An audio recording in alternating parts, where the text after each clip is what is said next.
बदतमीज बहू।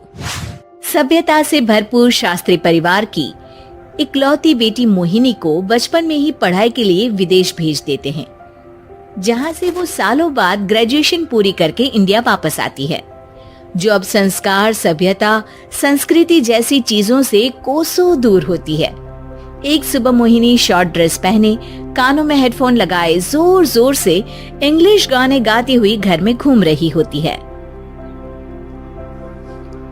सुबह सुबह भगवान का नाम लेते हैं, राक्षसों की तरह चिल्लाते नहीं। पॉप्स, आपको अच्छे गाने की बिल्कुल समझ नहीं है, सो ठीक है, चिल पिल। अरे मोहिनी, पापा से ऐसे बात करते हैं क्या? सारी तमीज भूल गई हो। ओह मॉम प्लीज, इतनी बड़ी भी कोई बात नहीं हुई, सो डोंट ओवररिएक्ट। ऐसे ही दिन बीतते हैं जिसमें मोहिनी के तौर तरीके, रहने और बात करने का ढंग उसके मम्मी पापा को परेशान करने लगता है। भला कोई मानेगा कि ये मेरी बेटी है? रीति रिवाज और संस्कारों से तो इसका दूर दूर तक कोई नाता नहीं, और अब तो लगता भी नहीं कि कभी होगा। अरे ऐसे कैसे नहीं होगा? लड़कियां सारे नखरे अपने माँ बाप को ही दिखाती है। ससुराल जाकर उन्हें सब कुछ करना भी पड़ता है और मानना भी। पत्नी की बात शास्त्री जी समझ जाते हैं और कुछ ही दिनों में अपने से भी ज्यादा धार्मिक परिवार में निखिल के साथ मोहिनी का रिश्ता पक्का कर देते हैं। रिश्ता तो पक्का कर दिया, पर यहाँ मोहिनी को कैसे मनाएंगे? शादी ब्याह के मामले में आटे में नमक जितना झूठ तो चलता है जी।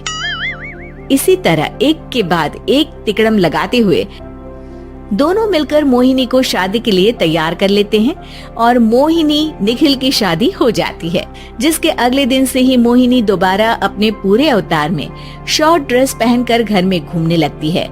बहू को ऐसे देख सास की आंखें फटी की फटी रह जाती हैं। अरे ये क्या बेशर्मी है, हमारे घर की लड़कियां जींस तक नहीं पहनती और तुम बहू होकर इतने छोटे कपड़े पहनकर पूरे घर में घूम रही हो। सीरियसली मॉम, प्लीज आप अपनी इस 80 के दशक वाली सोच में मुझे इंक्लूड मत करो। हाय तौबा, एक तो बेशर्मी दिखाती है, ऊपर से सास के साथ जुबान भी लड़ाती है। अरे जल्दी कपड़े बदल कर आ, घर की पहली आरती तुम्हें ही करनी है। इतनी देर में निखिल भी वहाँ आ जाता है। माँ पापा आने वाले हैं, पूजा का सारा सामान तैयार है ना? ये पूजा हमेशा मेरे बॉयफ्रेंड्स के पीछे पड़ी रहती थी और अब हस्बैंड के पीछे भी आ गई। मोहिनी की बातें सुन सास तो अपना सिर पकड़ लेती है, लेकिन निखिल किसी न किसी तरह उसे पूजा के लिए कन्विंस करके कपड़े चेंज करने के लिए भेज देता है, जिस पर पूजा खत्म होने के बाद वो एक बार फिर अपनी शॉर्ट ड्रेस में आ जाती है। बहू, ये क्या तरीका है? संस्कार नाम की कोई चीज है या नहीं? नहीं ससुर जी, संस्कार मेरा दूसरा बॉयफ्रेंड था, अब तो मेरा उससे कोई कांटेक्ट नहीं है। मोहिनी का जवाब सुन के ससुर तो भगवान नाम जपते वहाँ से चले जाते हैं, लेकिन सास बहू के बीच कहासुनी फिर शुरू हो जाती है, जिसे इग्नोर करते हुए मोहिनी घर से बाहर चली जाती है और देर रात घर वापस आती है। मोहिनी, मैं जानता हूँ कि तुम विदेश में रही हो और तुम्हें वहीं की आदत है, पर यहाँ चीजें कुछ अलग है।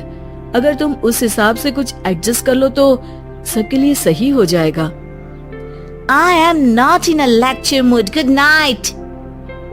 अगली सुबह मोहिनी देर से उठकर एक बार फिर उसी तरह सबके सामने आती है, जिस पर उसकी सास कुछ बोले उससे पहले ही मोहिनी की दोस्त मोनिका और रेचल वहाँ आ जाती हैं।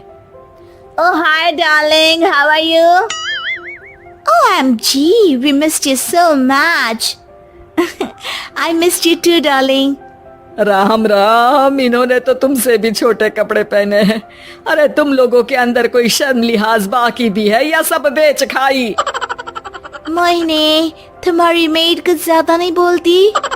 इस पर मोहिनी की दोस्त उसकी सास का मजाक बनाने लगती है, जिसे सुन निखिल उन्हें जवाब देते हुए कड़वे शब्द सुना देता है और वो सुन के वो दोनों तो मुंह बनाए वहाँ से चली जाती है, लेकिन गुस्से से लाल मोहिनी वहीं खड़ी निखिल को घूरती रहती है। घूर क्या रही हो?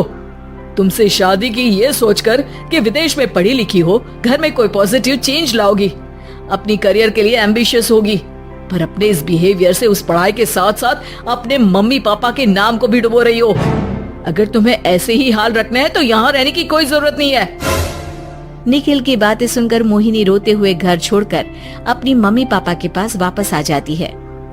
ससुराल में सब कुछ ठीक तो है? वो अपने आप को समझते क्या है? मोहिनी पर चिल्ला रहे?